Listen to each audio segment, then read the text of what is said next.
আল্লাহ রাব্বুল আলামিন সূরা নাহল নাযিল করে দিয়েছেন। আল্লাহ রাব্বুল আলামিন বলেন, তাব্বাত ইয়াদা আবি লাহাবিন ওয়া তাব। আল্লাহ রাব্বুল আলামিন কোরআন কারীমের মধ্যে বলেন যে ধ্বংস হোক আবু লাহাবের দুই হাত, আবু লাহাবের দুই হাত ধ্বংস হোক এবং সে নিজেও ধ্বংস হোক।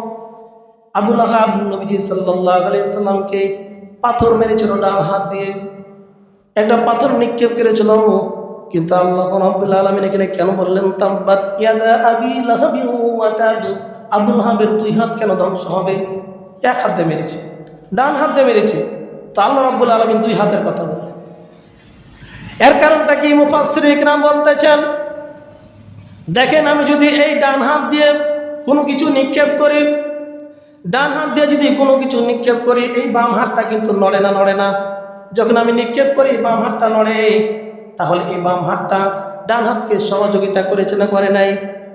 এই জন্য আল্লাহ রাব্বুল আলামিন বলছেন আবু লাহাবের দুই হাত ধ্বংস হোক, সে নিজেও ধ্বংস হোক।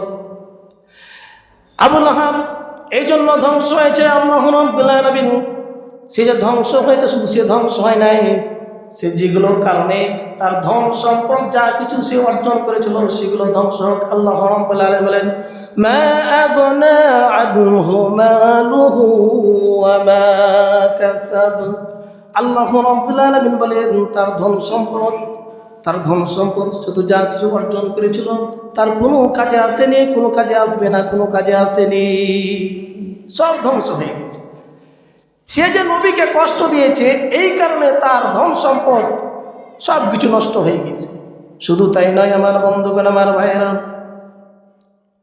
সায়াসলা নারান যাতা লাহাব।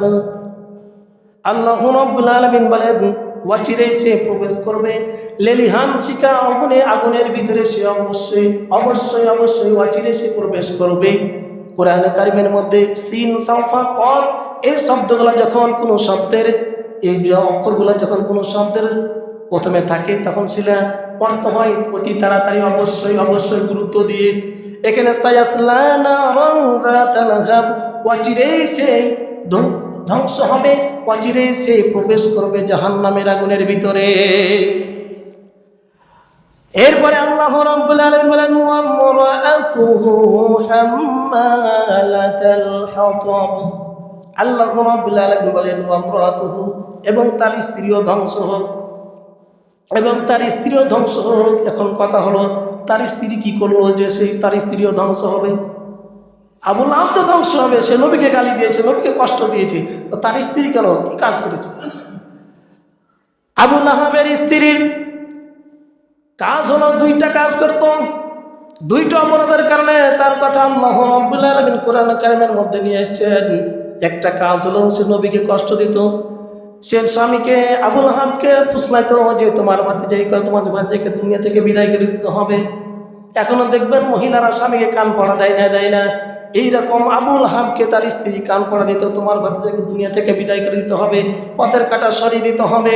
আর একটা কাজ করতো, মানুষের এই বাড়ির কথা ও বাড়ির কথা এ বাড়ি লাগিয়ে দিত, চুগলখড়ি করত, গীবত করত। এই দুইটা কারণে আল্লাহ রাব্বুল আলামিন তার নাম নিয়েছে ওয়ামরাআতুহু হাম্মালাতাল হাতাব, যে তোমার ওই যে খড়ি বহনকারী তোমার স্ত্রীও ধ্বংস, আবু লাহাবের স্ত্রীও ধ্বংস।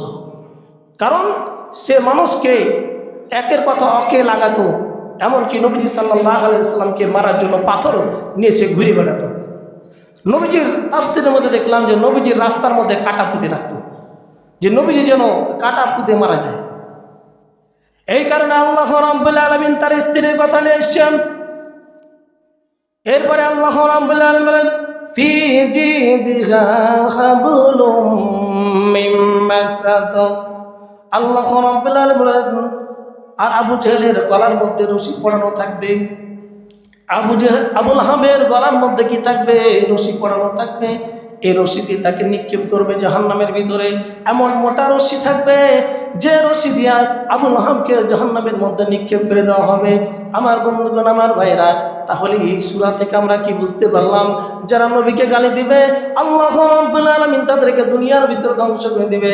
যারা আল্লাহকে গালি দিবে, নবীকে গালি দিবে, নবীকে কষ্ট দিবে, আল্লাহ রাব্বুল আলামিন তাকে দুনিয়ার মধ্যে লাঞ্ছনা অপমানজনক মৃত্যু দিয়ে আল্লাহ রাব্বুল আলামিন দুনিয়া থেকে বিদায় করে দিবে।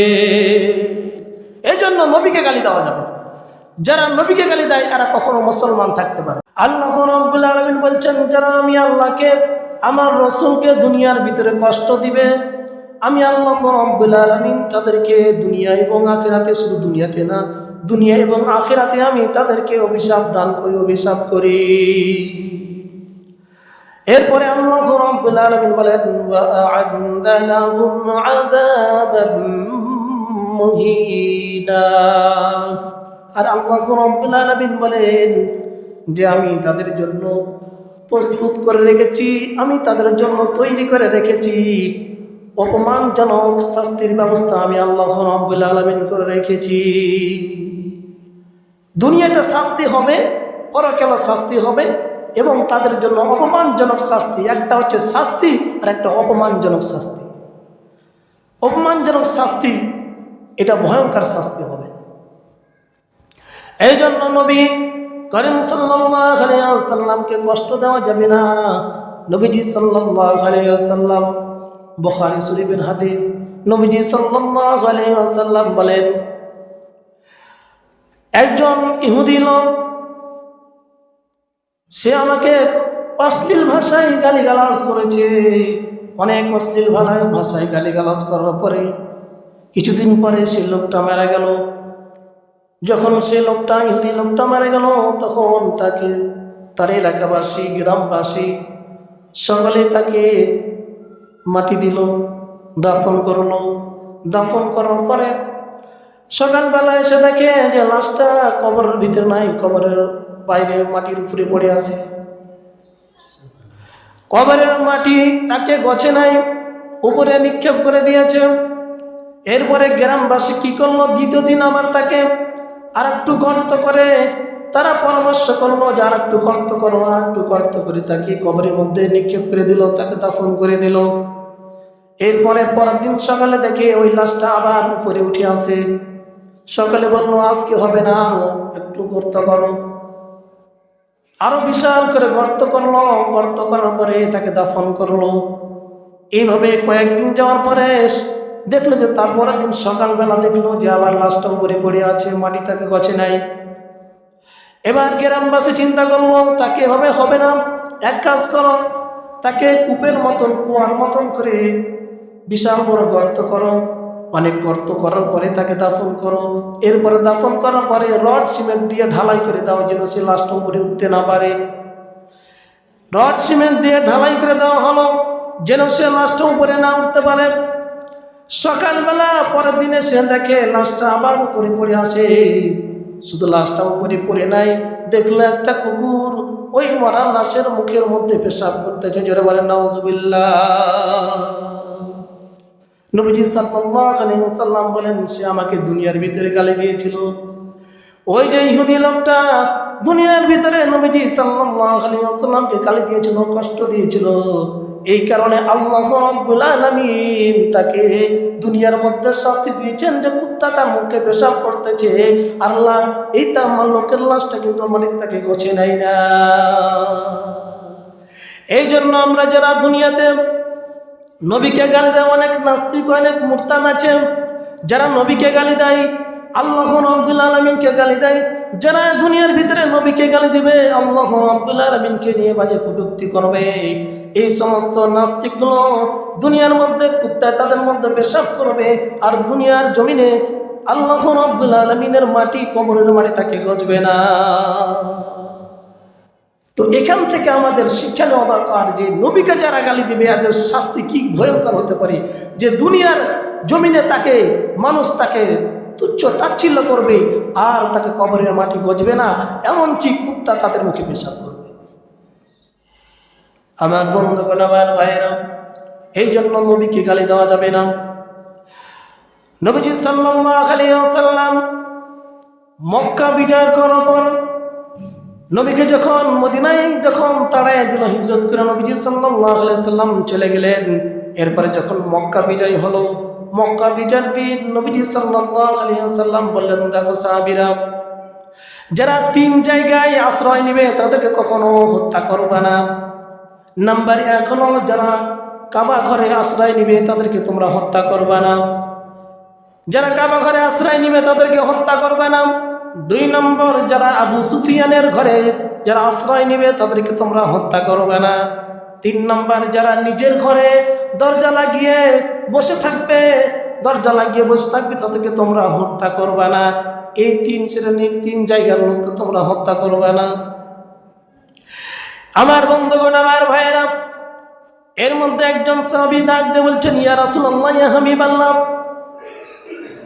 মক্কা বিজয়ের আগে একজন লোক আপনাকে অশ্লীল ভাষায় গালিগালাজ করেছিল, কিন্তু সেই লোকটা কিন্তু এখন কাবা শরীফের গিলাফ ধরে আপনার জন্য ভয়ে কিন্তু বসে আছে, আপনাকে গালি দিয়েছিল, ওই লোকটাকে কি করব? নবীজি সাল্লাল্লাহু আলাইহি ওয়াসাল্লাম কিন্তু 3 জায়গার কথা বলেছেন যে কাবা শরীফে যারা আশ্রয় নেবে তাদেরকে হত্যা করবে না, আবু সুফিয়ানের ঘরে যারা আশ্রয় নেবে তাদেরকে হত্যা করবে না, যারা নিজের ঘরে দরজা লাগিয়ে বসে থাকবে তাদেরকে হত্যা করবে না। কিন্তু যখন বললো যে একজন লোক আপনাকে গালি দিয়েছিল, সে কাবা ঘরের গিলাফ ধরে বসে আছে, তখন সঙ্গে সঙ্গে নবীজি সাল্লাল্লাহু আলাইহি ওয়াসাল্লাম বলেন, দেখো সাহাবীরা, ওই লোকটাকে ধরে নিয়ে এসে তাকে এখানে জিন্দায় কতল করে দাও। কেন? সে আমাকে গালি দিয়েছে, নবীকে গালি দিয়েছে। অথচ নবীজি সাল্লাল্লাহু আলাইহি ওয়াসাল্লাম ক্ষমা ঘোষণা করে দিলেন কাদের জন্য? যারা কাবা ঘরে আশ্রয় নেবে। কিন্তু নবীকে গালি দিয়েছে, এই নবীকে গালি দেওয়ার কারণে নবীজি সাল্লাল্লাহু আলাইহি ওয়াসাল্লাম তাকে ক্ষমা করেন নাই। সুতরাং দুনিয়ার ভিতরে যারা নবীকে গালি দিবে, আল্লাহ রাব্বুল আলামিনকে গালি দিবে, আমরাও তাদেরকে কখনো ছেড়ে দিতে রাজি না। বলেন ঠিক কিনা? আমার বন্ধুগণ, আমার ভাইয়েরা, এই জন্য নবীকে গালি দিয়েছে, দুনিয়াও ছাড় পাবে না, পরকালেও ছাড় পাবে না। আমার বন্ধুগণ, আমার ভাইয়েরা, নবীজি সাল্লাল্লাহু আলাইহি ওয়াসাল্লামকে সবচেয়ে বেশি কষ্ট দিয়েছিল আবু লাহাব। তার আপন চাচা হচ্ছে আবু লাহাব নবীজি সাল্লাল্লাহু আলাইহি ওয়াসাল্লামকে বেশি কষ্ট দিয়েছে। নবীজি যখন দাওয়াত দিতে যেত, কারো বাড়িতে যখন দাওয়াত দিতে যেত, পিছনে পিছনে যেত। এরপরে যখন দাওয়াত দেওয়া শেষ হতো, তখন সে আবু লাহাব বলতো, দেখো এই পাগলের কথা তোমরা শুনিও না, এই একটা পাগল, মক্কার মধ্যে একটা পাগল মানুষ। তখন বলতো, তোমার ভাতিজা না, এটা পাগল হয়ে গেছে, সুতরাং তার কথা শুনিও না। এরকম করে যেখানে যেত, বাজারে ঘাটে মাঠে সব জায়গায় তাকে অপমান অপদস্থ করতো নবীজিকে।